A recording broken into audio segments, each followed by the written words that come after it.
بسم اللہ الرحمن الرحیم۔ مسلمانوں کے ہاں یہ ایک عام انڈرسٹینڈنگ ہے، تصور ہے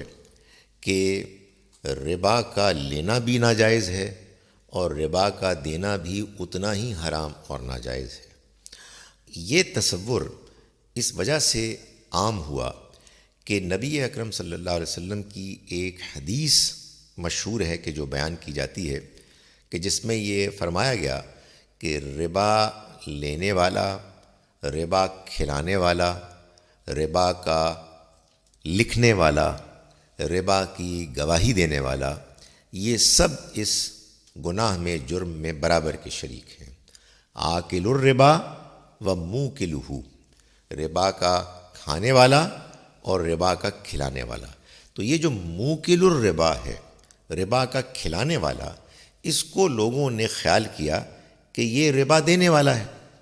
ایک اور وجہ جو بنی ربا دینے والوں کو بھی ربا لینے والوں کے برابر قرار دینے کی، وہ ایک اور تصور ہے کہ رشوت لینے والا اور رشوت دینے والا دونوں جہنمی ہیں، دونوں برابر کے شریک ہیں۔ تو اس تصور کی وجہ سے بھی یہی خیال عام ہو گیا کہ جو شخص ربا دیتا ہے وہ بھی جرم میں برابر کا شریک ہے۔ حقیقت واقعہ یہ ہے کہ قرآن مجید میں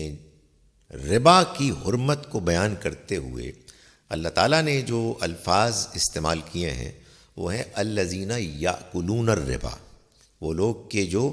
ربا کھاتے ہیں، سود کھاتے ہیں، وصول کرتے ہیں ربا۔ ربا دینے والا تو اصل میں وہ مجبور انسان ہے کہ جس کی مجبوری کی وجہ سے جو لوگ ان کو ایکسپلائٹ کر رہے ہیں، اللہ نے ان کو روک دیا۔ ظاہر ہے کہ ایک شخص کے جس کے پاس کوئی اور طریقہ نہیں ہے اپنی ضرورت کو پورا کرنے کے لیے یا اپنے کاروبار میں وسعت پیدا کرنے کے لیے، اگر اس کو بغیر سود کے مال ملتا تو وہ وہاں سے لے لیتا، لیکن اب اگر اس کے لیے اس کے سوا کوئی چارہ نہیں ہے تو پھر اگر وہ ایسا کرتا ہے تو یہ سود لینے کے جرم کے برابر کیسے ہو سکتا ہے؟ حدیث میں جو بات بیان ہوئی ہے اس میں جو الفاظ ہیں موکل الربا، موکلہ کے، اس کا مطلب ہے سود کھلانے والا۔ سود کھلانے والا اصل میں وہ شخص ہوتا ہے، ہوا کرتا تھا کہ جو سود دینے والے کمزور، غریب، مجبور لوگوں کو سود لینے والوں، مہاجنی سود کا کاروبار کرنے والوں کے پاس لے کے آتے تھے۔ وہ ان کے ایجنٹس تھے جو مل کر یہ ایکسپلائٹیشن کا کام کرتے تھے۔ ظاہر ہے کہ ان لوگوں پر اس کا اطلاق نہیں ہو سکتا کہ جو لوگ مجبوری کے تحت، جب ان کے پاس کوئی اور متبادل نہیں ہے، سود دینے پر مجبور ہیں۔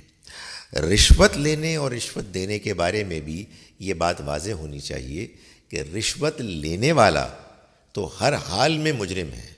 لیکن رشوت دینے والا جس کو حدیث میں مجرم قرار دیا گیا ہے، اصل میں وہ شخص ہے کہ جو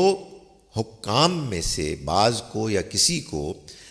پیسے دے کے، لالچ دے کے اپنا کوئی ایسا کام کرواتے ہیں جو ناجائز ہے، جس کا ان کو حق اختیار نہیں ہے۔ اگر کسی کا حق بنتا ہے، کسی کا جائز کام ہے، اور وہ کوئی آفیشل، حکام کا کوئی نمائندہ رکاوٹ کھڑی کر کے ان سے زبردستی پیسے وصول کر رہا ہے، تو پیسے لینے والا تو رشوت لے رہا ہے لیکن پیسے دینے والا مجبور ہے، یہ رشوت دے نہیں رہا، یہ تو ایکسپلائٹ ہو رہا ہے۔ تو دونوں معاملات میں اصل میں ایک غلط فہمی ہے کہ جو مشہور ہو گئی۔